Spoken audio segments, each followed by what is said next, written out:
Hey there, it's David H. Lawrence the 17th, and you would think that there aren't very many people in the world that are crazy enough to try and do something every single day like I'm doing with these videos, but there are people who are trying to do something and accomplishing it and doing really great things. I had a chance to speak to one of them just a few moments ago. Hey, technology. How's it going? Yeah, great. Good to meet you. Sorry about earlier. No worries. No worries. I wouldn't have got this far if my wife hadn't have done it all. So, terrific. We're talking with Matt Zerbo, and Matt is a really amazing guy. I like many people in the world, got to know him from an article that appeared in the New York Times, and it was about something that I thought I was the only person in the world that was doing, which was trying to do something, the same thing, create something new every day for 365 days. Tell people what you're creating every day instead of stupid videos. What is it that you're creating every single day for 365 days? There's no stupid. I know at least 4 people that have done 365. One woman I know drew a zombie every day for a year. Okay. I knew someone who was determined to do something they'd never done before in their life every day for a year, which was a great challenge. That is an awesome challenge. But mine has been to write a children's book, complete with art direction, in case any kids want to draw a book with their parents, interact with their kids or classes every day for a year. So just to be clear, for those of us who maybe find your Australian accent a little bit difficult to grasp all the words, you're writing, or we just find it a little unbelievable. You're writing a new children's book with artistic direction. So when you read them, if you go to his website and check it out, you can see where he's talking about how to illustrate the books every single day for a year. What prompted you to do this? Oh, there are a number of reasons. I'd also say the art direction is also very handy. It's become, I didn't realise when I started, but there are blind applications. A lot of kids who are taught books, blind kids who are taught books, don't get to get the visuals, whereas because the art direction's in there explaining the visuals, apparently it's become a really good learning tool for the blind, which I'm really proud of. I'd like to say it was deliberate, but it's a nice little accident.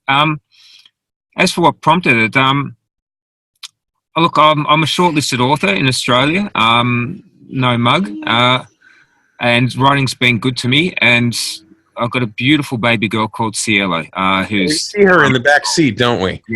Yes, you do. Yeah. And she's probably saying, why aren't we in the playground now? But, Cielo. But I just wanted to give something back. I wanted to give something back for writing, but more importantly, to my little girl. I wanted to do something that was free, and imagination trumps violence and ignorance. And if all these stories just show kids how easy stories are and how fun they are, and if we can inspire even 2 or 3 kids to love stories, we'll have made a better world for my girl. So it's just a love letter to my darling little princess, really. So she's just shy of 2. She's like 20, 21 months old. Is that right? Yeah. Does she have any idea what you're doing? I mean, does she wait every day for you to read her the stories? No, she doesn't. She's too young, but hopefully it'll be a legacy, both of stories and also a legacy of commitment, because I work very physical jobs in the bush. I have 2 careers.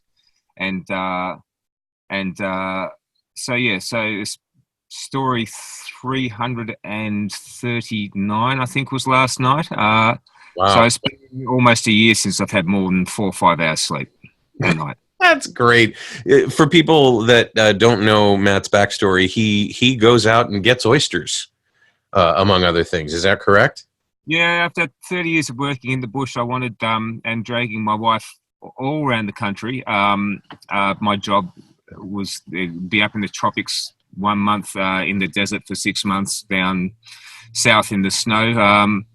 We decided on something a bit more permanent, at least for now, and oyster farming. So up at 5 a.m. ready to go. It allows for lots of family time and writing stories at the end of the day. So, yeah. Well, I really appreciate you giving us a little bit of your time. I just have a few more questions. I'm just fascinated by this. People ask me all the time, do you really do a new video like every morning or every night or every day? Do you get ahead of yourself? Do you do actually a daily routine of this, or are there some days where you write more than one and you kind of get ahead, or what's the story?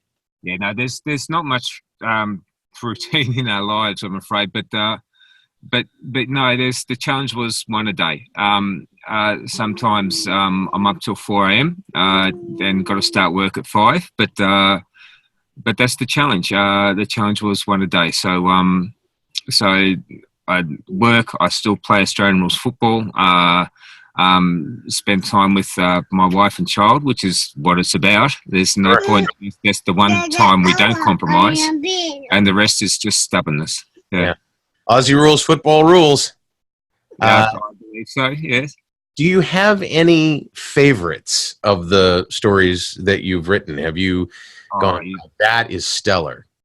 Yeah, you'd like to say you don't. You love your children equally, but yeah, I love The Girl with 1,000 Teeth. It's just absurd, but it has a really nice little underlying message. You don't want to hit people on the head with your message, but you want it to be there.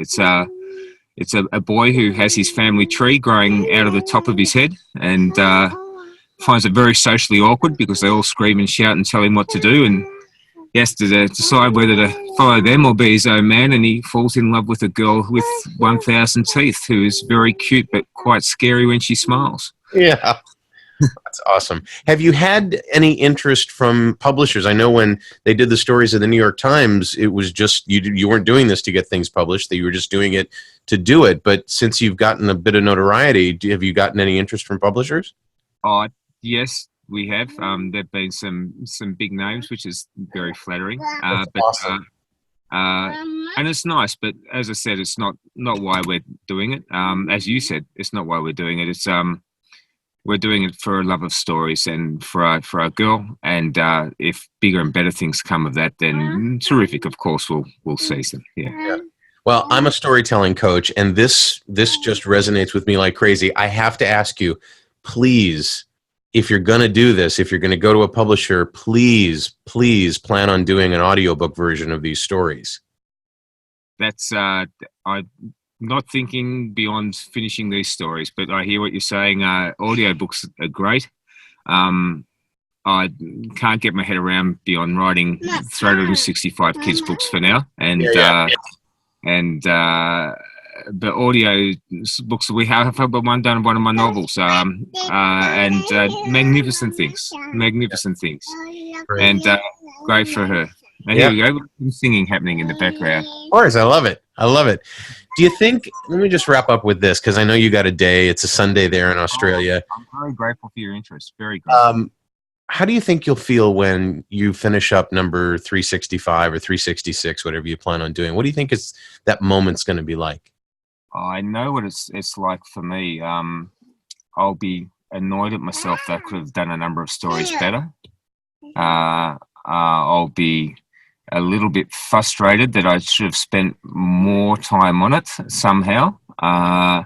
And my wife will be extremely grateful that I can get some sleep. Cielo is Spanish for heaven, is that right? Sky in heaven. Cielo Zerbo. Yeah. Yeah. She's. What is the website where people can find all of these stories? Cielo365stories.com. Very simple. CIELO 365stories.com. I so appreciate you taking the time to be with us, and she's such a cutie pie back there. That's just great, and I can't wait to see what happens with the rest of this story. Thank you, Matt. I'm very grateful, and here, let's see if we can. This is one who it's all about. There she is. There. Hola, Cielo. Hola, Conchita. Oh, that's so sweet. She's waving at herself. Hilarious. No, my wife is a beautiful Venezuelan woman, and there's no way I could have done it without her. Not many wives would understand what it's like to not go to bed together for a year, and she understands who I am and why we are doing it, and it's a team effort. So That's great. throw out to her. Well, Matt, thank you so much. I so appreciate it, and I'll let you get back to your Sunday. No, I'm very, very grateful for the interest, and it was great to chat. Thank you very much. Yeah, let's stay in touch. Talk to you soon. Bye. Bye. So that was Matt Zerbo and his daughter Cielo, who's such a cutie pie, and she's going swimming now. And as we were wrapping up that little conversation on Zoom, he said, what are the names of your girls? I'll wrap a little story around it. And I'm like, wow, okay, cool. So I'm going to send him some information. And that's the thing. It's like, as you're doing something of this kind of high volume, you're constantly looking for ideas. And so, but I think it's just massively cool that he's almost finished with his challenge and that it has drawn the attention of some big publishers. That's kind of cool. I wonder what you would do if you had the opportunity to really ramp up your ability to create over the course of a year. He had mentioned that there was a guy who was going to do something different every day for a year. A woman that had something to do with zombies every day for a year. What would you do if you wanted to challenge yourself to get comfortable with being agile with creation? Because that's really the benefit for me of doing these, and I'm sure for Matt, aside from creating a legacy for his baby girl, is this ability to do something without waiting, without preparing forever, without getting everything lined up perfectly, just doing things. What would you want to do? What would it be? What would it be? Tell me in the comments below. I'd love to know. And again, it's Cielo365stories.com in case you want to go visit their website. And if you want to join my list, there's a subscribe button somewhere below this video. And if you want to see the latest video I've produced, maybe you're watching these one-a-day videos out of order and you want to see the latest one I've done, go ahead and click on that frame and YouTube will play it for you. I'm David H. Lawrence, the 17th. I so appreciate you watching, and I will talk to you tomorrow.